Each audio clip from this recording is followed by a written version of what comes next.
अस्सलाम वालेकुम नाजरीन, मैं हूं अब्दुर्रज़ाक खट्टी। सबसे अहम खबर यह है कि मरीम नवाज शरीफ इस्लामाबाद में मौलाना फजल रहमान जो PDM के सरबराह हैं, मुस्लिम लीग नून का एक आला सतही वफद लेकर उनकी रिहाइश गाह क्यों पहुंची, ये सबसे बड़ा अहम सवाल है। जबकि इसके साथ एक और अहम सवाल यह है कि ये मुलाकात सिर्फ मरीम नवाज की जानिब से नहीं की गई, लेकिन मौलाना की रिहाइश गाह पर जब मरीम नवाज गईं तो लंदन से मियां नवाज शरीफ भी वीडियो लिंक के ज़रिए इस मीटिंग में मौजूद थे। अब सवाल यह है कि ऐसा क्या हो गया कि अचानक PDM की जो तीसरी सबसे बड़ी जमात है यानी पाकिस्तान पीपल्स पार्टी, उसकी लीडरशिप इस मीटिंग के अंदर मौजूद नहीं थी। PDM की जो दीगर जमातें हैं वो भी इसके अंदर मौजूद नहीं थी। तो पाकिस्तान मुस्लिम लीग नून और JUI यानी मौलाना फजल रहमान तो वैसे ही PDM के सरबराह हैं, लेकिन ये मुलाकात बुनियादी तौर पर दो जमातों की लीडरशिप के दरमियान थी। और उसमें ऐसा क्या था जो PDM की बाकी जो 8 जमातें हैं उनको छोड़कर ये दो अहम जमातें आपस में सर जोड़कर बैठीं, और कौन से वो मसाइल थे जो जिनके ऊपर उनको मुशावरत करनी थी, जिनका मसाइल का हल निकालना था। एक तो बिल्कुल वाज़ेह बात है कि पाकिस्तान पीपल्स पार्टी ने एक रोज़ कबल सेंट्रल एग्जीक्यूटिव कमेटी के इजलास में जो फैसले किए थे उसने खुद JUI और मुस्लिम लीग नून को परेशानी में मुब्तला कर दिया। खुसूसन एक तरफ तो पाकिस्तान पीपल्स पार्टी की मजलिस आमला ने जो PDM के फैसले थे या जो एक्शन प्लान था उसकी तौसीक तो ज़रूर की, लेकिन उसके साथ साथ उन्होंने वाज़े तौर पर इस बात का जो है वो ऐलान किया कि वज़ीर आज़म के ख़िलाफ़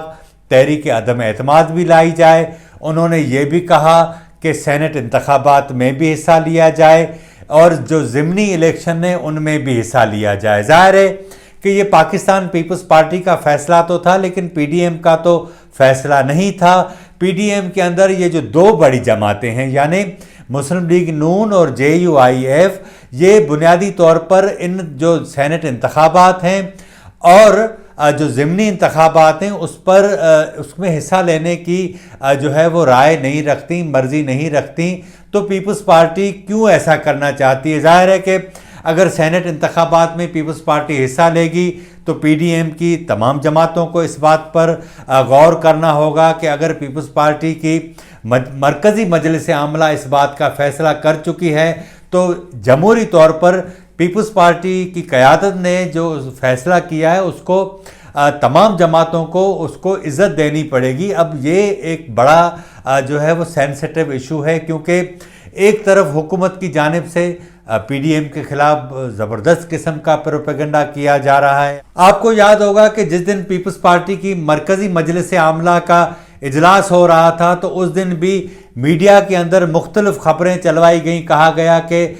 जो इस्तीफ़े हैं वो नवाज शरीफ की पाकिस्तान आमद के साथ मशरूत कर दिए जाएं और इस तरह की दीगर ख़बरें चलवाई गईं। लेकिन जब बिलावल भुट्टो जरदारी ने प्रेस कॉन्फ्रेंस दी तो इसमें ऐसी कोई बात नहीं थी। ज़ाहिर बात है कि जो सियासी लोग हैं, सियासी अमल का हिस्सा हैं, उन्हें इस बात का अंदाज़ा है कि जब पीपल्स पार्टी, मुस्लिम लीग नून, JUI और दीगर जमातें इस तरह जब साथ बैठी हैं तो ये कैसे मुमकिन है कि एक ऐसा लीडर जो लंदन में मौजूद हो और उन तमाम जमातों को इस बात का अंदाज़ा भी हो कि अगर वो पाकिस्तान आएंगे तो न सिर्फ उनको गिरफ्तार तो कर ही लिया जाएगा लेकिन उनकी जान को भी खतरात हैं, क्योंकि जिस तरह हुकूमत का जो रवैया है उससे किसी भी जो है वो बात की तवक्को की जा सकती है। यही सबब है कि आज मुस्लिम लीग नून की क़यादत, JUIF की क़यादत, ये दोनों बड़ी जमातें आपस में बैठी हैं। मियां नवाज शरीफ, इसहाक डार इस जो मीटिंग थी इसमें शरीक थे और इसमें बड़ी तफसील से बातें हुई हैं। लेकिन जो लोग समझ रहे हैं कि PDM आने वाले दिनों में टूट जाएगी या मुमकिन है पीपल्स पार्टी कोई अपने मामलात कर लेगी, ऐसा नहीं है। अगर ऐसा होता तो मुमकिन है कि पीपल्स पार्टी चली भी जाए, लेकिन पीपल्स पार्टी को اس بات کا بخوبی اندازہ ہے کہ اگر اس نے پی ڈی ایم کا ساتھ چھوڑا تو وہ کسی بھی صورت میں نہ صرف خود مار کھائے گی بلکہ پی ڈی ایم کی دیگر جماعتیں بھی مار کھائیں گی، اور اس کے ساتھ ساتھ عمران خان کو مزید موقع مل جائے گا، وہ مزید طاقتور بن جائے گا۔ تو پیپلز پارٹی کو اس ساری صورتحال کا زیادہ پتہ ہے، لیکن پیپلز پارٹی کو اس بات کا اندازہ ہے کہ ہونے کیا جا رہا ہے۔ آپ ایک بات تو ذہن میں رکھیں کہ پی ڈی ایم کی جانب سے جو باتیں میڈیا ٹاک کے ذریعے ہمارے سامنے آتی ہیں، یہ ایک الگ پہلو ہے۔ سیاست بنیادی طور پر جو کی جاتی ہے اس میں ایک باتیں وہ ہوتی ہیں جو بتائی نہیں جاتی، لیکن جو باتیں بتائی جاتی ہیں ضروری نہیں ہے کہ وہ ویسے ہی ہوں جو بتائی جا رہی ہیں۔ تو یہ بات تو ذہن میں رہے کہ پی ڈی ایم کے حوالے سے جو پروپیگنڈ ہیں وہ اتنی جلدی حقیقت میں تبدیل نہیں ہوں گے۔ لیکن جو سب سے اہم بات ہے وہ یہ ہے کہ اس بار جب مریم نواز محترمہ بے نظیر بھٹو کی 13ویں برسی میں لاڑکانہ گئی تھیں تو 2 روز انہوں نے نو ڈیرو میں قیام کیا تھا، اور یہ قیام ایسے نہیں تھا۔ As per schedule Maryam Nawaz کو ایک رات سکھر میں قیام کرنا تھا، اس کے بعد بلاول بھٹو کے پاس کرنا تھا، لیکن بلاول بھٹو نے اس رات انہیں میسج کیا، اور ذرائع ہمارے یہ بتاتے ہیں کہ پھر جو شیڈول تھا مریم نواز نے اس کو تبدیل کیا۔ ان 2 روز کے دوران تمام معاملات پر ڈیٹیل میں ڈسکس چیزیں ہوئی ہیں، اور ایک بات ذہن میں رہے کہ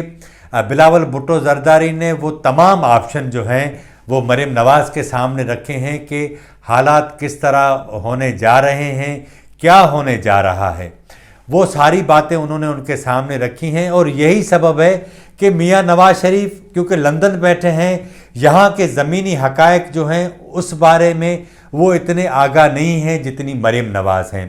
تو اس بار جب مولانا فضل الرحمان کی رہائش گاہ پر یہ میٹنگ ہوئی تو اس میں مولانا صاحب نے اپنی بات رکھی، میاں نواز شریف نے بھی اپنی بات رکھی، لیکن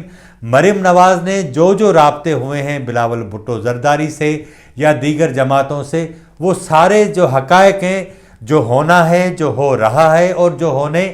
جائے گا، وہ ساری باتیں سامنے رکھی ہیں، اور اس کے بعد انہوں نے کوشش کی کہ ان تمام جو قیادت ہیں ان کو قائل کرنے کی کوشش کی جائے۔ پیپلز پارٹی کے چیئرمین بلاول بھٹو زرداری نے نو ڈیرو ہاؤس میں مریم نواز کے ساتھ کون سی باتیں کی ہیں، کیا باتیں رکھی ہیں، ہم کوشش کریں گے کہ اس کو اگلے پروگرام میں آپ کے سامنے پیش کریں۔ آج کے پروگرام میں اتنا ہی۔ اگر آپ کو ہمارا پروگرام اچھا لگا ہو تو اسے ضرور سبسکرائب کریں، لائک کریں، شیئر کریں، اور اپنی رائے کا اظہار ضرور کریں تاکہ آنے والے دنوں میں ہم اس پروگرام کو مزید بہتر بنا سکیں۔ مجھے اجازت دیجیے، اللہ حافظ۔